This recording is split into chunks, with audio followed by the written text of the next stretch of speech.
اب آخری بات، علامت التوبۃ المقبولہ، کہ بندے نے توبہ تو کی، اپنی طرف سے بری عادتیں بھی چھوڑ دی، عمل بھی چھوڑ دیے، کیا پتہ توبہ قبول ہوئی یا نہیں ہوئی؟ تو اس کی بھی تو علامات ہیں نا۔ تو فرمایا علامات التوبۃ المقبولہ، کہ توبہ کی قبولیت کی علامات جس سے پتہ چلتا ہے کہ میری توبہ قبول ہوئی یا نہیں ہوئی۔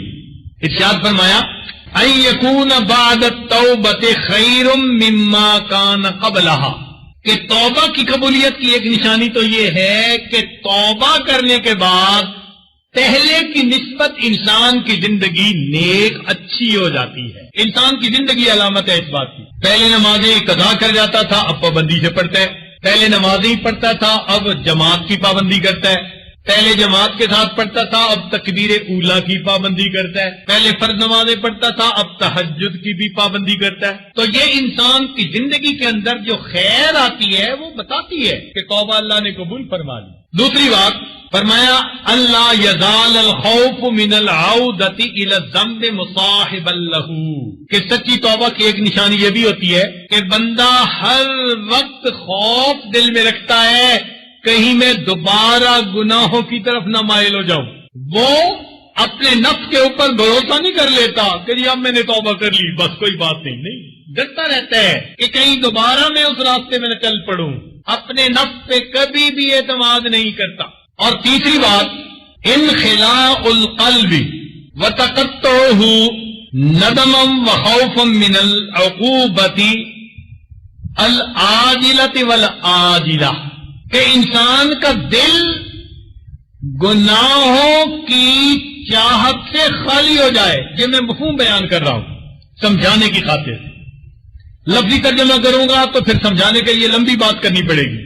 یعنی دل سے گناہوں کی حسرت نکل جائے، یا یوں سمجھیں کہ انسان گناہوں سے بے تما ہو جائے، دل میں سوچ لے کہ مجھے بدنظری نہیں کرنی، میرے اللہ کا حکم ہے، لہذا مجھے اس سے کوئی پرواہ نہیں کہ جانے والا کون ہے، چھوٹا ہے بڑا ہے کون ہے، مجھے اس سے کوئی پرواہ نہیں ہے۔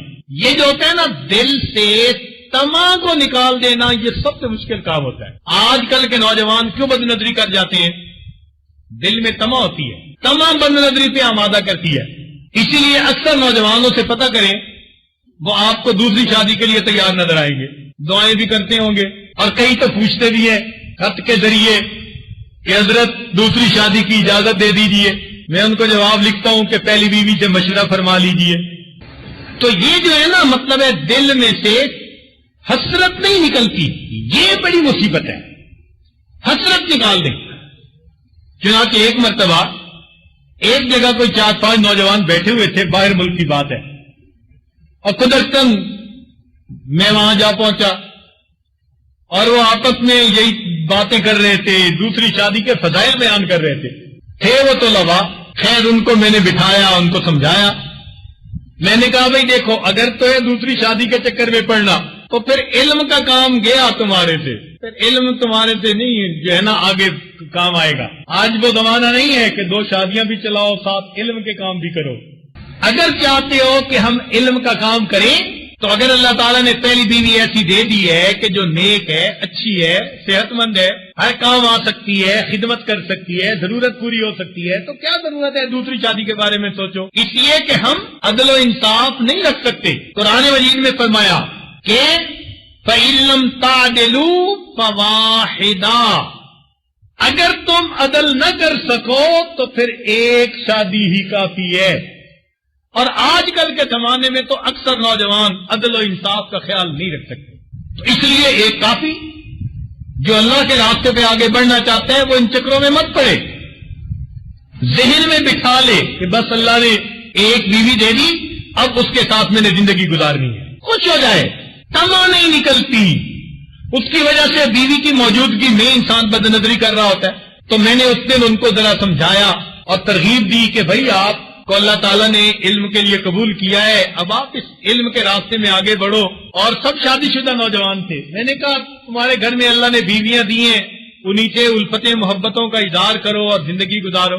خیر سب نے وعدہ کر لیا کہ ہم بدنظری نہیں کریں گے، یہ نہیں کریں گے، اور واقعی آج ہم بے تما ہو گئے. خیر کچھ دنوں کے بعد ان میں سے ایک حافظ صاحب تھے، وہ میرے پاس آئے، کہنے لگے حضرت صاحب جس دن سے ہم نے بات کا عہد کیا کہ ہمیں باہر کسی سے کوئی تما نہیں، اس دن سے پتہ نہیں کیا بیوی ہمیں بڑی اچھی لگنے لگ گئی ہے. یہ فطری بات ہے. جب انسان باہر سے بے تما ہو جائے گا تو اللہ رب العزت اسے گھر کے اندر الفت محبت عطا فرما دے. یہ فطری چیز ہے.